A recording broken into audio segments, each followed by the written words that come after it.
جو ہماری بخشش ہونی ہے یہ ہمارے اعمال کی وجہ سے نہیں ہونی، اللہ کے فضل کی وجہ سے ہونی ہے، اس کی رحمت کی وجہ سے ہونی ہے کہ شاید کوئی عمل اس کی بارگاہ میں قبول ہو جائے اور وہی عمل ہماری بخشش کا ذریعہ بن جائے۔ سورہ ملک جو ہے اتنی فضیلت والی صورت، اتنی اہمیت والی صورت ہے کہ اللہ کے محبوب علیہ السلام فرماتے ہیں جو سورہ ملک کی کثرت کے ساتھ تلاوت کرتا ہے، فرمایا اس کی برکت سے اللہ اس کو قبر کے عذاب سے نجات عطا فرماتا ہے۔ اب یہ کوئی معمولی بات نہیں ہے کہ بندے کو قبر کے عذاب سے نجات ملے۔ آج کے مسلمان کو پتہ چلے کہ میں ایک عمل کروں تو 10 سال کے بعد مجھے اس کا فائدہ ہوگا، مسلمان فوراً وہ عمل کرتا ہے، یار یہ کام کروں گا 10 سال کے بعد مجھے یا میری آنے والی نسلوں کو اس کا فائدہ ہوگا۔ قربان جاؤں سورہ ملک کی تلاوت کی یہ شان ہے، فرمایا جو سورہ ملک کی تلاوت کثرت کے ساتھ باقاعدگی کے ساتھ کرتا ہے، کائنات کا رب اس کو قبر کے عذاب سے بھی نجات عطا فرماتا ہے اور حشر کے عذاب سے بھی نجات عطا فرماتا ہے۔ اب سورہ ملک ہے کتنی؟ اس کی صرف 30 آیات ہیں اور 2 رکوع ہیں۔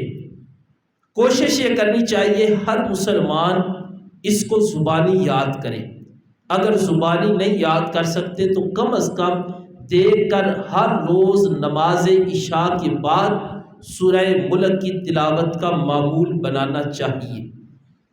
اس کا فائدہ کیا ہے؟ میرے اور آپ کے کریم محبوب نے اپنی زبان سے بیان فرمایا۔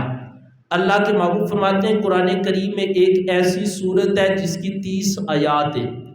پھر اللہ کے محبوب فرماتے ہیں جو میرا امتی رات کو سونے سے پہلے وہ سورت تلاوت کرتا ہے، فرمایا اللہ تعالیٰ اس کو 30 نیکیاں عطا فرماتا۔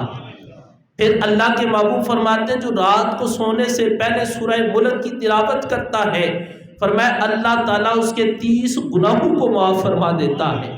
پھر اللہ کے محبوب فرماتے ہیں جو رات کو سونے سے پہلے سورہ ملک کی تلاوت کرتا ہے، فرمایا کائنات کا رب اس کے 30 درجات کو بلند فرما دیتا ہے۔ اس کے بعد اگلی فضیلت دیکھو، حضور فرماتے ہیں جب کوئی بندہ رات کو نماز عشاء کے بعد سونے سے پہلے سورہ ملک کی تلاوت کرتا ہے، فرمایا 30 نیکیاں بھی ملتی ہیں، 30 گناہ بھی معاف ہوتے ہیں، 30 درجات بھی بلند ہوتے ہیں۔ اب وہ بندہ اپنے بستر پر گیا لیٹنے کے لیے، اللہ ایک فرشتے کو بھیجتا ہے، فرمایا جب تک وہ بندہ نیند سے بیدار نہیں ہوتا وہ فرشتہ اس بندے کی حفاظت کے لیے لگا رہتا ہے۔ اب اس سے اگلی بات دیکھو، میرے اور آپ کے کریم محبوب نے صرف اتنی فضیلت نہیں بیان فرمائی، سرکار نے فرمایا جو تلاوت کرے گا 30 نیکیاں بھی ملے گی، 30 گناہ بھی معاف ہوں گے، 30 درجات بھی بلند ہوں گے۔ فرمایا فرشتہ بھی آئے گا، اپنے پروں کو بچھائے گا، اور فرمایا اس کے بعد اللہ تعالیٰ کیا کرے گا؟ فرمایا یہ سورہ ملک اللہ کی بارگاہ میں بار بار التجائے کرے گی، فرمایا اس کی برکت سے کائنات کا رب اس بندے کو قبر کے عذاب سے نجات عطا فرمائے گا۔ اللہ کے محبوب علیہ السلام نے اس سورت کے بارے میں فرمایا یہ سورت مجادلہ ہے، یعنی یہ قبر کے اندر بحث کرنے والی ہے، قبر کے اندر جھگڑا کرنے والی ہے۔ عرض کے محبوب سورت ہے اور قبر میں جھگڑا کیسے کرے گی؟ اللہ کے محبوب نے فرمایا جو بندہ اس دنیا میں اس سورت کی تلاوت کرتا ہو، جب وہ مرتا ہے یہ سورت قبر میں جھگڑا کرتی ہے اور اللہ سے بار بار التجائیں کرتی ہے، اے میرے رب اس بندے کو عذاب نہیں ہونا چاہیے کیونکہ یہ دنیا میں رہ کر میری تلاوت کثرت کے ساتھ کرتا تھا۔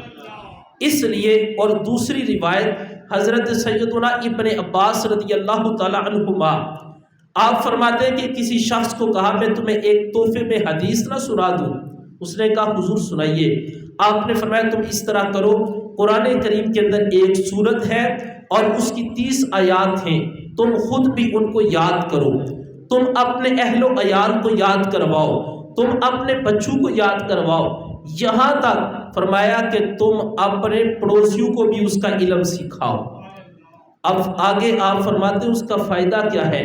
آپ فرماتے ہیں فائدہ یہ ہے جو بندہ اس سورت کو پڑھتا ہے، یاد کرتا ہے اور ہر روز پڑھنے کا معمول بناتا ہے، فرمایا کائنات کا رب اس کو قبر کے عذاب سے نجات عطا فرما دیتا ہے۔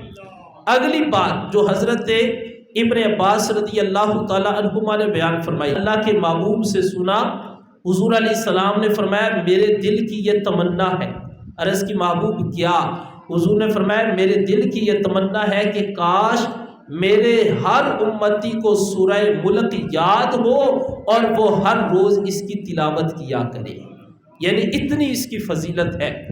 ایک صحابی تھے اور ایک قبر کے قریب انہوں نے خیمہ لگایا۔ اب انہیں پتہ نہیں تھا جہاں پر خیمہ لگایا وہاں پر قبر ہے۔